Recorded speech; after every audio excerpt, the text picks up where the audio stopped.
Do you like sitting next to weird people? I don't like sitting next to weird people. I think that's true for most of us. Don't you think so? I mean, be honest, how many of you wish you could change seats right now? Here's the problem with that. Turns out that weird people are almost never truly weird. They're just different.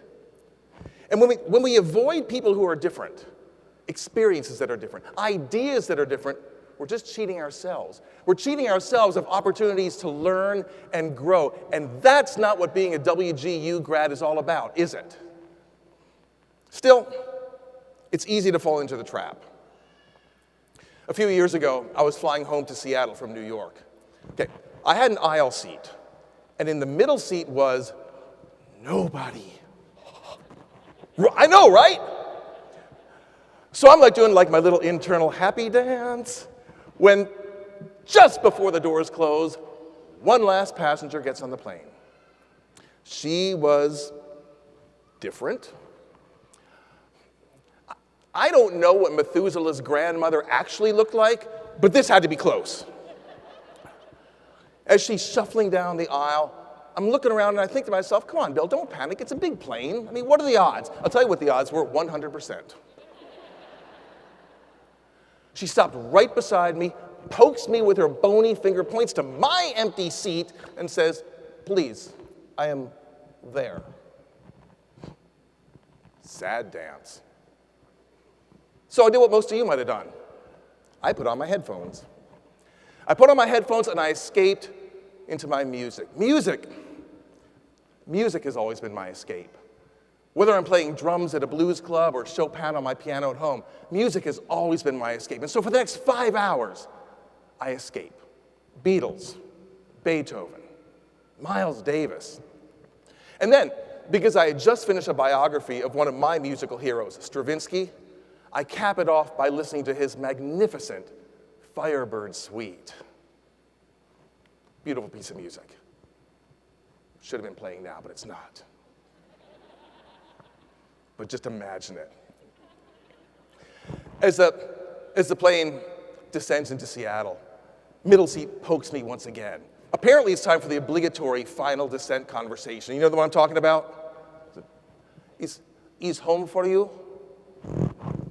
I'm sorry, what? Is home for you? Oh, Seattle. Yes, it is. Yes. How about you? No, I have a long way to go. I go to Russia. Yes, that is a long way. Da. I have not been there since I was a young woman. I was teacher. What did you teach? Music.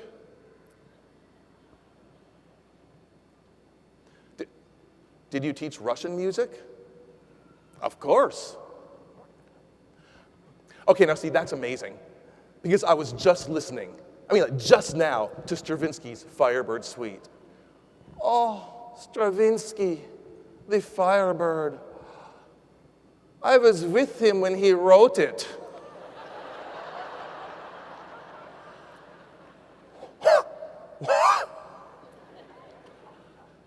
And then the plane pulled up to the gate.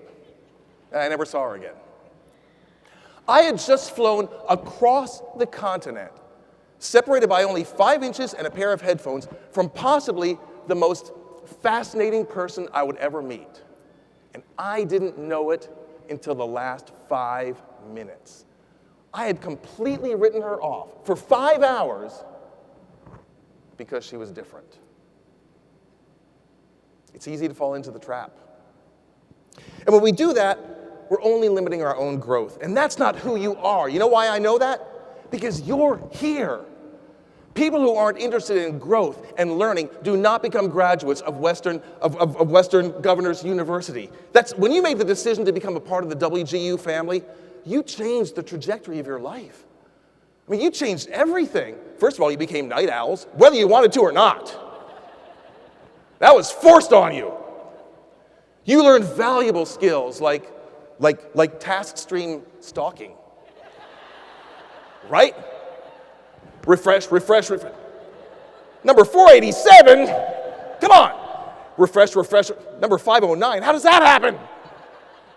That's going to be your nightmare forever, by the way. That's yours. You own that now.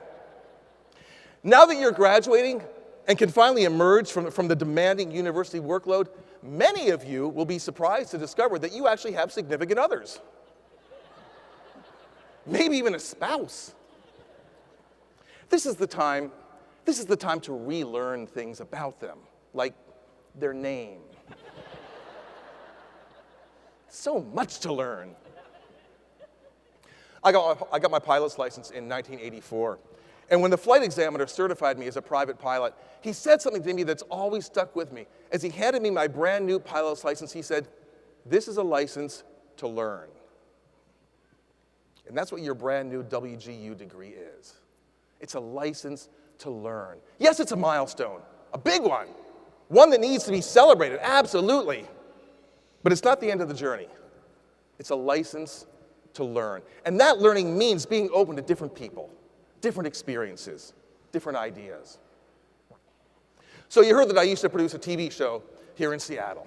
So I want to take you back with me. January 10th, 1987. It's a Saturday. It's show night for us at Almost Live here in Seattle. And we are pumped. Oh, we are pumped because we'd finally gotten a genuine big-name star to be our guest on the show that night. Our guest this night is this guy. Johnny Depp.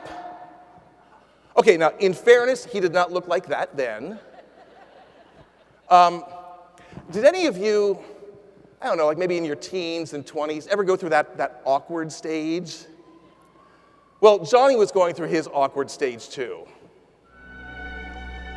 That was the music we should have heard earlier, but there we go. Johnny's awkward stage, I know. I mean, you guys in the audience, you men, can you imagine having to go through your teens and 20s looking like that? Well, Johnny was shooting a TV series at the time in Vancouver, BC called 21 Jump Street, and we got him! Happy dance! Until the morning of the show, my phone rings. Bill, it's Johnny Depp. Yeah, listen, I'm not going to be able to make it tonight. No, they scheduled reshoots for Jump Street. I can't get out of it. I'm really sorry, but I have to cancel.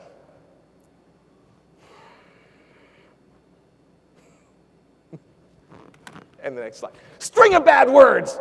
There we go, string of bad words. And now we're in a panic. I call an emergency meeting, and we try and come up with a guest for tonight's show. Well, what about one of them Seahawks? No, they're out of town. Oh, how about that cute new anchor at Como TV? No, she's in rehab. She was. And then she got fired. And on it goes, and it's starting to look desperate when all of a sudden, one of my writers, in fact, my lowest paid writer, pops his head up and says, I might be able to do something with liquid nitrogen.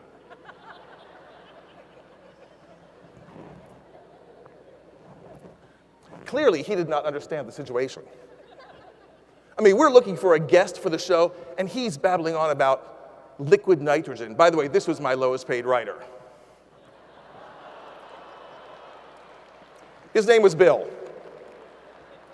Well, naturally, my first reaction to Bill's suggestion was, shut up, Bill, you're scaring us all. Not my finest moment, but why was that my first reaction? It's because I was wearing blinders. I wasn't open to something different. But then Bill started painting a verbal picture for us. Hey, guys, no, this could work out. I mean, liquid nitrogen, it's very cold. You take an onion, throw it in the liquid nitrogen, take a pair of tongs, pull the onion out, hit it with a hammer, it shatters like glass. Oh, cool! No, guys, it gets better. You take a marshmallow, throw that in the liquid nitrogen. I take the tongs, pull the marshmallow out, pop it in my mouth, bite down, smoke pours out of my nose and mouth. Oh, cool! And that night, this happened.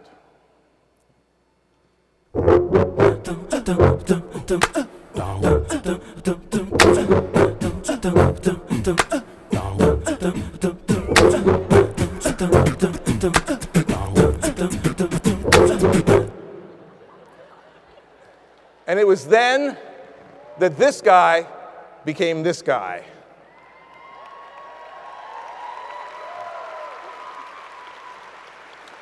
who now hangs out with these guys. Why? Because he was different from us. We were all writers and producers. Bill Nye was and is a science guy. When Bill Nye the Science Guy got his own TV show, he taped a list of objectives up to the wall of his studio. Do you know what objective number 1 was? Change the world. The power of different people, different experiences, different ideas is the power to change the world. So congratulations, Night Owls. You did it. You made the hard choice. You made the brave choice, and you saw it through. You've proven your commitment to education. So take the blinders off. Put the headphones away. Be open to the new, the different, and yes, even the weird, because the journey's not over. Your diploma is a license to learn. It's a license to grow. It's a license to change the world. Thanks very much.